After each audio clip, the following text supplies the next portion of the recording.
Now let's do a slightly fancier example, and then we'll try to analyze the vector field, and hopefully this will make everything a little bit more tangible. So let's say that the velocity of the fluid or the particles in the fluid at any given point in the xy plane, let's say in the x direction, it is x squared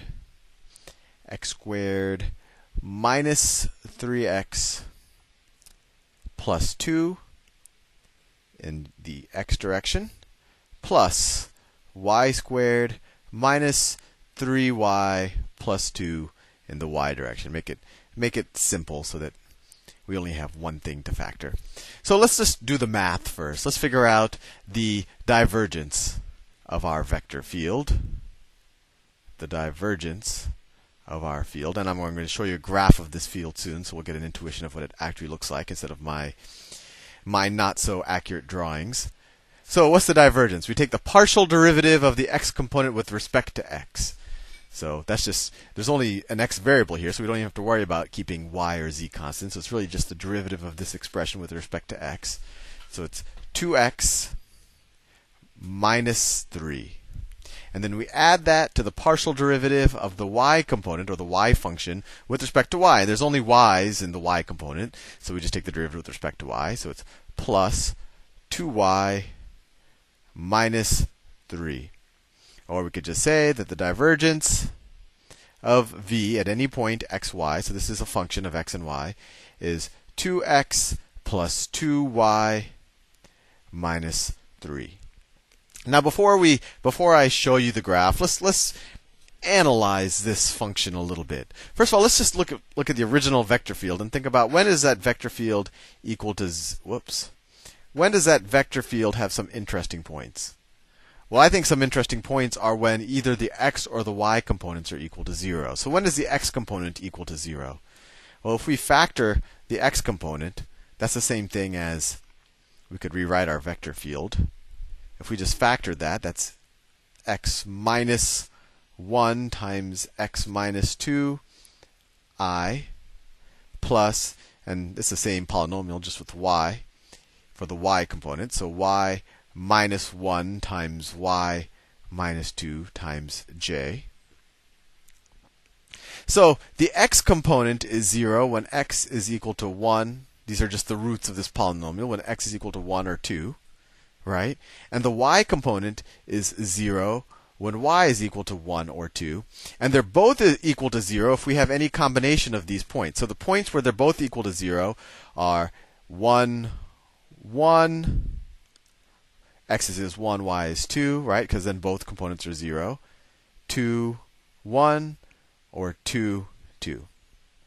So these are the points where the magnitude of the velocity of our fluid or the particles in the fluid are 0. And we'll see that in our graph in a second. And let me ask you another question. At what points let's first decide at what point is the divergence equal to 0? Let's say at what point is the divergence equal to 0? Let me clear up some space. I think I can delete this. We got our points. We figured out what coordinates are the magnitude of the vector field 0. So let's try to figure out when is the divergence equal to 0? So this is divergence. So if we set that equal to 0, 2x plus 2y, 2x plus 2y. Oh, sorry, you know what? This is 2x minus 3 plus 2y minus 3. So this is minus 6, right? Minus 3 minus 3, that's minus 6. That's my major flaw, adding and subtracting. Anyway, so the divergence, 2x plus 2y minus 6. And we want to know when does that equal 0. So let's set it equal to 0. And we could simplify this a little bit. We could divide both sides of the equation by 2, and you get x plus y minus 3 is equal to 0. You get x plus y is equal to 3. We could be finished there, or we could just put it in our traditional point mx plus b form. That's the way I find it easier to visualize a line. We could say y is equal to 3 minus x. So along this line, the divergence of the vector field v is equal to 0. Along the line, y is equal to 3 minus x. And if we're above that line, the divergence is going to be positive, right? Because if you just made this a greater than sign, that would carry over, and you'd have y is greater than 3 minus x.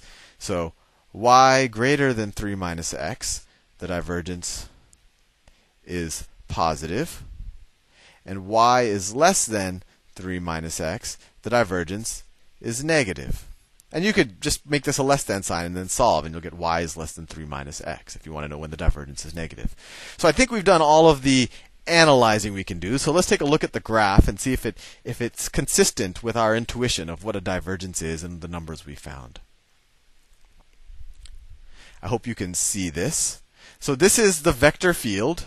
I don't have space to show it, but I think you remember this is x squared minus 3x plus 2. This is the definition of our vector field. Have it graphed here, and we just figured out when the x components and the y components are equal to 0, and then we said when are both of them equal to 0, and we said at the point 1 1. Well, this is the point 1 1, and we see that the magnitudes of the vectors are 0 at that point. And actually, I could zoom in a little bit. Right around here, they're all pointing inwards, but they get smaller and smaller as we approach the point 1 1, right? We also said at the point 1 2, x is 1, y is 2, and here too we see that the magnitude of the vectors get very, very, very small. We could zoom in again, and we see the magnitude gets very small.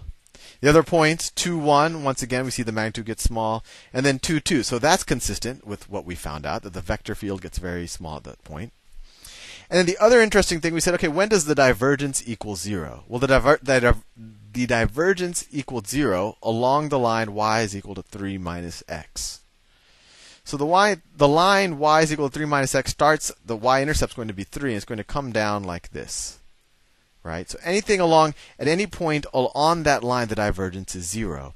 And if we actually look at the graph, it makes sense, because I can't draw on this graph, but if we drew a circle right there, let's assume that that's on the line y is equal to 3 minus x, we would see that in a given amount of time, just as many particles are entering through the top right as leaving through the bottom left.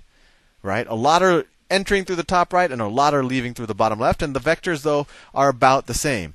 And if we go to the bottom, if we go here on the line, maybe there are, it looks like, maybe there are less entering, but there's also less leaving. I know it's hard to see, but anywhere along the line, you see just as much as entering as leaving, and that's why the divergence is 0. Now, let's look at some of the other points. So up here, we figured out the divergence is positive. And does that make sense? Let's pick an arbitrary point. If we were to draw a circle around here, we see the vectors on the left-hand side of that circle that you can't see because I can't draw on this graph. But let's just say this square. Let's say this square is my region, right? This one right here. If that square is my region, we see the vectors on the left-hand side are larger. The vectors leaving are larger than the vectors entering it, right? So if in a given amount of time, the more is leaving than entering, then I'm becoming less dense, or you could say that the particles are diverging, and that makes sense because I have a positive divergence. And if we go here where the divergence is negative, let's pick an arbitrary spot. Let's say this square right here. We see that the vectors entering it, the magnitude of the vectors entering it are larger than the magnitude of the vectors exiting it. So in any given amount of time, more is coming in than leaving. So it's getting denser, or it's converging. So a negative divergence, you can view it as getting denser, or it's actually converging. And actually, something interesting is happening at these 2 points. So we said that x is at the point 2 1. We see that in the y direction, it's actually converging, right? If these above y is equal to 1, the arrows are pointing down, and below it the arrows are pointing up, right? So in the y direction, we're actually converging, or we have a negative divergence. Things are entering any given spot. But in the x direction, things are getting pushed out, right? So the reason why the divergence is 0 here is, though, you might have particles entering above and below a certain space, but you have just as many particles exiting through the left and the right. So it's kind of like particles are getting deflected out. So on a net basis in both dimensions, you have no increase or decrease in density along that line y is equal to 3 minus x.